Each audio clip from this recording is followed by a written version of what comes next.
Cela m'arrive parfois d'écrire sur un sujet et de jamais le tourner.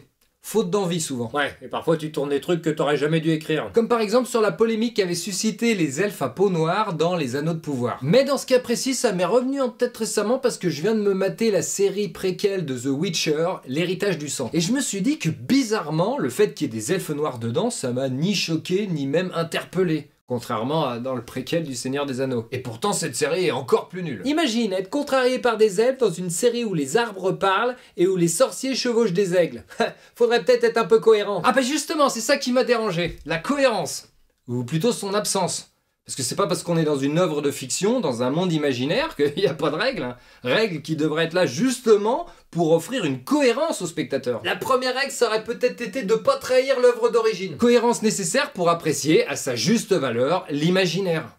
Parce que s'il n'y a aucune cohérence, on est complètement perdu en fait. Là on se retrouve avec des elfes noirs, des nains noirs, des hobbits noirs, balancés à droite à gauche comme ça, alors que dans le bouquin, que nenni. Ah, pour les hobbits ça se discute parce qu'il y a la branche pied velu qui est censé avoir la peau brune. Non mais il semble naturel qu'une adaptation de l'œuvre de Tolkien reflète ce à quoi le monde ressemble réellement. Alors si tu savais comme je trouve cette phrase, mais ridicule, mais comme c'est justement l'argument phare de la productrice exécutive de la série, Lindsay Weber, on va valider. Et même s'appuyer dessus. Ah, je comprends mieux, c'est pour ça qu'il y a toujours un casse-couille binoclard dans chaque film.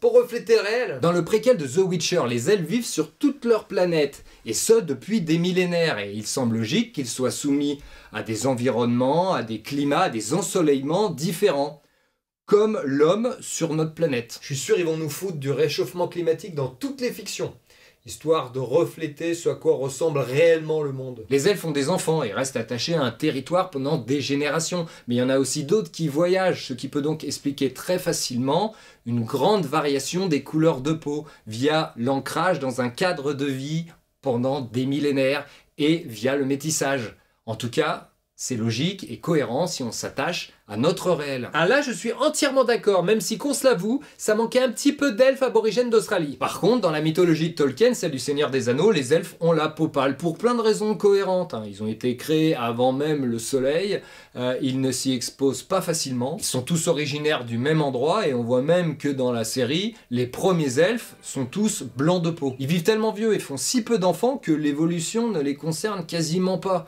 Alors comment se fait-il qu'un elfe noir débarque d'un coup ? Ici, il y en a un. Pourquoi? Le seul métissage qu'il peut y avoir, c'est avec des hommes, mais ça en fait plus totalement des elfes. Donc récapitulons, dans l'univers de Tolkien, il pourrait y avoir des hommes noirs, des hobbits mat de peau, des semi-elfes métis, mais pas d'elfes noirs. Le vrai problème, c'est que c'est fait par petites touches, un noir par-ci, un noir par-là, sans explication ni aucune logique. Alors on est obligé de se poser la question du pourquoi. Pourquoi quoi? On n'a pas le droit d'être noir? Et on a le droit d'être à moitié libanais? Non mais réfléchis, si jamais d'un coup t'as un nain qui fait 2 mètres et qui dépasse tous ses potes de 2 têtes sur la photo de classe, eh ben tu vas te demander pourquoi. Et tu vas attendre une explication. Hein, est-ce que c'est parce qu'il est métissé avec un homme? Est-ce une intervention divine? Ce nain géant serait atteint de gigantisme? Et là, dans les Anneaux de Pouvoir, ils ont fait encore pire pour les nains, avec une princesse naine noire, mais surtout sans barbe. Ridicule. C'est quasiment la seule en plus, donc on est obligé de se demander, mais attends, mais d'où elle vient? Qu'est-ce qui se passe? Est-ce que c'est une maladie de peau? Une migrante peut-être? Bref, on se pose des questions là où il y a normalement pas lieu de s'en poser. Tout ça par manque de cohérence. Elle joue 10 ans en plus, la sœur de Thorin Oakenshield. Et toute sa famille, descendants, ancêtres, ils sont tous blancs. Ah mais arrête, laisse tomber, moi ça m'a amené à me poser des questions de fou, au point de complètement décrocher de cette série pas top. Hein? Est-ce que le roi, mari de cette naine noire, a trompé sa femme pour avoir ce gamin qui a l'air d'avoir aucun gène en commun avec sa mère? Et pourquoi, en tant que roi, alors qu'il a sûrement le choix niveau femme, il a choisi le pire laidron possible en guise de femme? Hein? Ouais, parce que chez les naines, avoir de la barbe, c'est le majeur critère de beauté. Plus t'as une belle barbe, plus t'es belle. Et là, elle est imberbe, donc elle est vraiment dégueulasse au niveau nain. Alors est-ce que c'est parce que les nains, pendant ce second âge, traversaient une période un petit peu woke, d'inclusivité, tout ça, et donc que le roi voulait montrer l'exemple en prenant la femme la plus moche? Je sais pas. Mais voilà, rien n'est expliqué. C'est peut-être tout simplement pour pas passer 2 heures par jour de maquillage à se coller des poils de cul sur la gueule? Ouais, mais ça n'empêche qu'ils expliquent rien dans cette série. Jamais. Et peut-être que avoir qu'une seule actrice noire et la rendre dégueulasse, C'est pas dans les objectifs idéologiques. Comme quasiment tout le monde le sait, la peau noire, ça vient simplement du taux de mélanine que tu as pour faire barrage aux ultraviolets du soleil. Et quand tu y es très exposé, eh ben c'est très utile d'avoir la peau noire. Alors que avoir la peau noire pour un nain qui passe quasiment toute sa vie dans les souterrains, eh ben c'est contre-productif. Ça prouve une évolution zéro sur des millénaires. On vient sûrement tous d'Afrique au départ, mais quand nos ancêtres sont arrivés en Europe et qu'ils ont été moins exposés au soleil, eh ben ils ont commencé à avoir la peau qui s'est éclaircie, parce que bloquer tous les ultraviolets quand on n'en a pas beaucoup, eh ben c'est se priver de vitamine D, et c'est pas top au niveau des os. Rester noir quand on vit pendant des générations et des générations dans un endroit où il n'y a pas beaucoup de soleil, c'est un non-sens au niveau de l'évolution. Et pour preuve, il y a des gens couleur ébène qui ont migré dans des régions septentrionales, eh ben, qui font parfois des carences en vitamine D. Non mais on s'en fout de la science, nous on veut que les noirs, en tant qu'identité, soient représentés de partout. Sauf qu'en fait, la teneur en mélanine d'une peau, c'est qu'une petite caractéristique, comme la taille ou le poids. Mais c'est régi par une certaine logique. J'imagine que toi, tu mettrais bien un nain de 2 mètres de haut dans des galeries hautes comme ça, seulement pour exprimer la diversité. Et si un collectif d'obèses veut être représenté chez les elfes, censé être longiligne, on fait comment? Tolkien, il a pas précisé si c'était longiligne verticalement ou longiligne horizontalement. Ah tiens, justement, j'avais...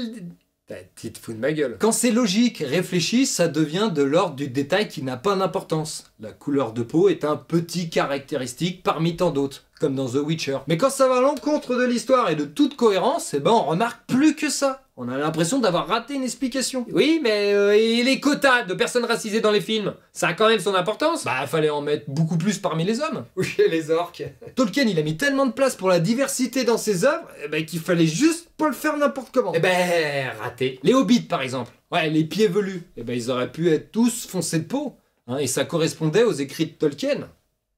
Le seul truc qu'il fallait pas faire, c'était d'en mettre des traits noirs et à côté des blancs aux yeux bleus. Au pif! Parce que finalement là, ça veut dire qu'une seule chose, c'est qu'au sein d'un village qui vit en autarcie depuis des millénaires, les hobbits noirs et les hobbits blancs, ils se reproduisent pas entre eux. Ah non, il y a scission. Ils peuvent pas sexuellement s'encadrer.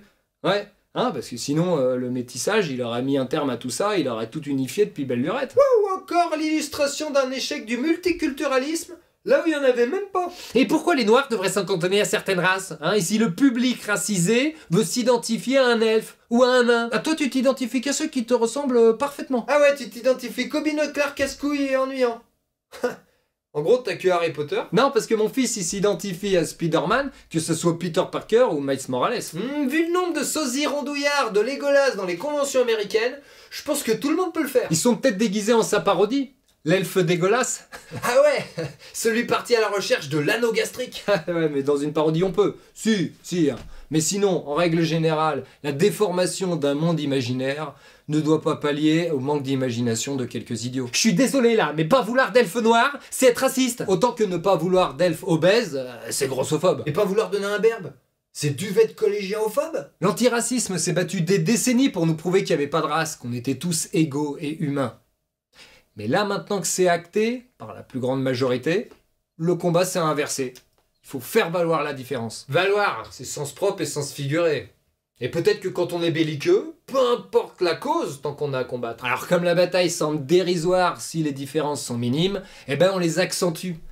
On radicalise et on racialise jusqu'au moindre détail.